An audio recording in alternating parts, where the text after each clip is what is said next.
Hello friends, welcome to my channel UT pharmacy classes में आपका स्वागत है। आज मैं आपको फार्माकोलॉजी का एक टर्म आया था सिफेलोस्पोरिन, मतलब मैं आपको सभी एंटीबायोटिक धीरे धीरे करके पढ़ा दूंगा कि एक पार्ट में ये पार्ट 2 है।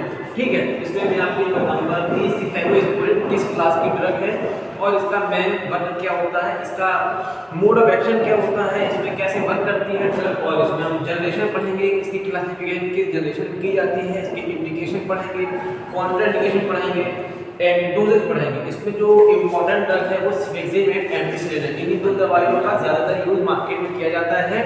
जैसे हम बात करते हैं क्लास सिफेलोस्पोरिन। सिफेलोस्पोरिन जब देखो पेनिसिलिन हमारी बनी हुई थी तो सिफेलोस्पोरिन को क्यों बनाया गया, पहले ये हमारे मन में आना चाहिए कि जो सिफेलोस्पोरिन होती है वो ब्रॉड स्पेक्ट्रम क्लास की ड्रग होती है। तो सिफेलोस्पोरिन ब्रॉड स्पेक्ट्रम क्लास की एक एंटीबायोटिक है जो बैक्टीरिया को किल करने का वर्क करती है। अब बात यहीं पर आती है कि पेनिसिलिन बैक्टीरिया किल करती है, लेकिन सिफेलोस्पोरिन क्यों बनाएगी? तो इसमें भी एक लॉजिक था सिफेलोस्पोरिन बनाने का। सिफेलोस्पोरिन में ये होता है कि जब पेनिसिलिन बैक्टीरिया को किल करने में असमर्थ या अनेबल हो जाती है तब सिफेलोस्पोरिन का वर्क कर दिया जाता है। सिफेलोस्पोरिन जो होता है बैक्टीरिया पेनिसिलिन को गुमराह कर देता है, इसमें गुमराह मतलब भटका देता है अपने रास्ते से। जैसे कि वो बताएगा पेनिसिलिन बैक्टीरिया की सेल वॉल को इनहिबिट करती थी, लेकिन अब बैक्टीरिया ने क्या किया, उस पेनिसिलिन को भटका दिया।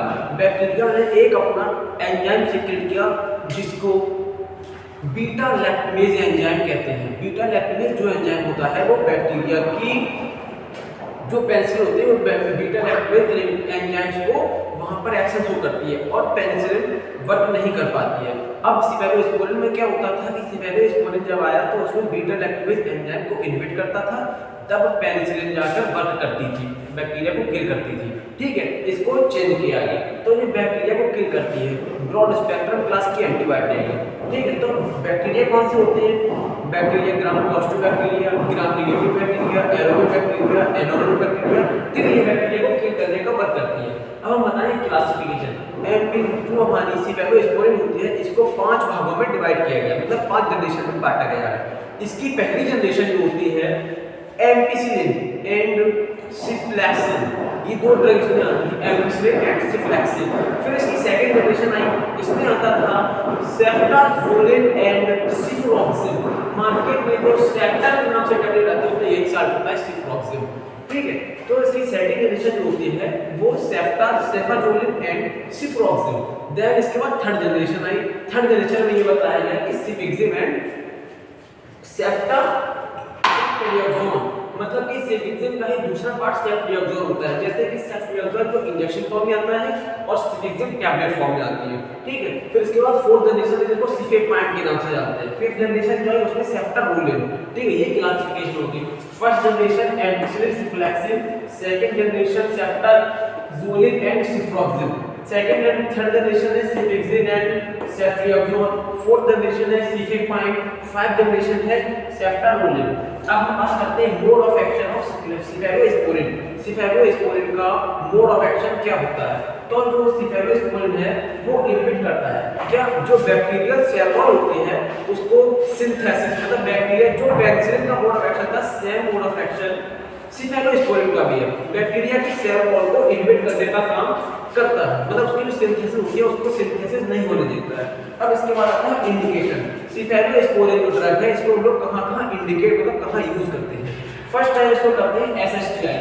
एसएसटीआई को बोलते हैं सॉफ्ट स्किन टिश्यू इन्फेक्शन, इस पर यूज करते हैं। इस सॉफ्ट स्किन टिश्यू इन्फेक्शन क्या होता है कि जब एक्सीडेंट वगैरह हो जाता है या कभी हादसा कोई हो जाता है तो उसमें जो डस्ट पार्टिकल बॉडी में रह जाते हैं, उनकी सफाई अच्छे से नहीं हो पाती, तो उसमें पस का सिक्रेशन होने लगता है, पस बनने लगता है और पस वो हड्डी तक जाकर जो बोन्स है उसके बीच में जाकर वो इन्फेक्टेड कर देता है, जिसको बोलते हैं सॉफ्ट स्किन टिश्यू इन्फेक्शन, जिसमें कि जिस जगह में हो गया उसको काटने की नौबत आ जाती है। ठीक है, फिर इसके बाद थ्रोट इन्फेक्शन, मतलब कोई गले में इन्फेक्शन हो रहा है उसमें हम लोग सिफेलोस्पोरिन का ड्रग यूज करेंगे, जैसे सिफेक्सिम हुआ, एम्पिसिलिन हुआ, सेफ्टाजोलिन हुआ, सेफ्टाडोक्सिन हुआ।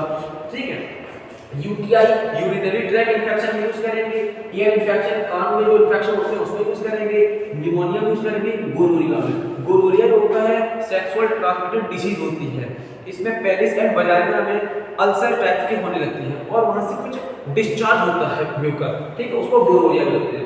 गोनोरिया को जो बैक्टीरिया है, पिछली वीडियो में बताया था नाइसीरिया गोनोरिया, इसको आप अच्छे से याद रखना। मेरा एक क्वेश्चन है कि सिफिलिस का बैक्टीरिया कौन सा होता है, ये हमें आप कमेंट करके जरूर बताना, ठीक है। अब हम आपको बताते हैं कॉन्ट्राइंडिकेशन क्या होता है। कॉन्ट्राइंडिकेशन मतलब इसको हम कहां पर नहीं देंगे, ठीक है। इसका कॉन्ट्राइंडिकेशन क्या होता है, एलर्जिक रिएक्शन, यदि किसी को एलर्जी है उसमें ये दवाई नहीं देंगे। सेकंड आता है लैक्टेशन, अगर कोई मदर फीडिंग करा रही है, दूध पिलाती है, अगर कोई इन्फेक्शन हो गया ये तो उसको इस ड्रग लेने से जो फीडिंग कराती है उसको ऑप्शन चेंज करना चाहिए। जैसे जो प्रोटोमेन लैक्टोजन वगैरह के मिल्क आते हैं उसको खिलाना चाहिए जब तक आप ड्रग ले रहे हो सीवियर कंडीशन में, वरना आपको ड्रग नहीं दी जाती है। प्रेगनेंसी में तो कोई भी ड्रग ली ही नहीं जाती, बहुत सेफ ड्रग है, पैरासीटामोल वही दी जाती है। There is one renal and hepatic infection, renal का मतलब किडनी से, हेपेटिक का मतलब लीवर से, तो लीवर किडनी में और लीवर में जब कोई इन्फेक्शन हो जाता है, जैसे किडनी फेलियर के चांसेस आ जाए या हेपेटिक फेलियर के चांसेस जब आ जाते हैं, ड्रग नहीं देंगे। और हाइपर सेंसिटिविटी, अगर किसी पर्सन को इससे हाइपर सेंसिटिविटी है, मतलब उसको अलग अलग घबराहट बेचैनी होने लगती है ड्रग लेने को, तो वो हाइपर सेंसिटिविटी कहते हैं, उसमें इस ड्रग को नहीं लेंगे कॉन्ट्राइंडिकेशन। अब बात करते हैं डोजेस की। जो एम्पिसिलिन होती है, एम्पिसिलिन को मार्केट में कैप्सूल आते हैं, इसके ग्रोसलिन के नाम से इसका कैप्सूल आता है। इसमें 250 से 500 mg बीडी को बीडी एक तरह से एब्रीविएशन होता है, ठीक है। इसको हम कम्युनिटी फार्मेसी में डिस्कस करेंगे आगे चलकर, ठीक है। तो 250 से 500 mg लोग दिन में 2 बार लेते हैं, ठीक है। ये तो हम सुबह 250 ले लेंगे, ये शाम को 250, मतलब दोनों बार लेंगे, 6 घंटे के अंतराल में लिया जाता है, ठीक है। देन इसके बाद आता है सिफिक्सिन।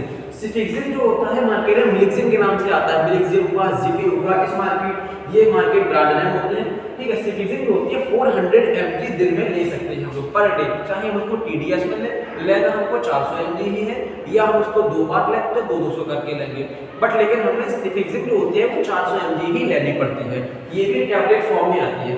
थैंक यू फ्रेंड्स, अगर आपको वीडियो अच्छी लग रही है तो चैनल को ऐसे ग्रोथ करवाते रहिए।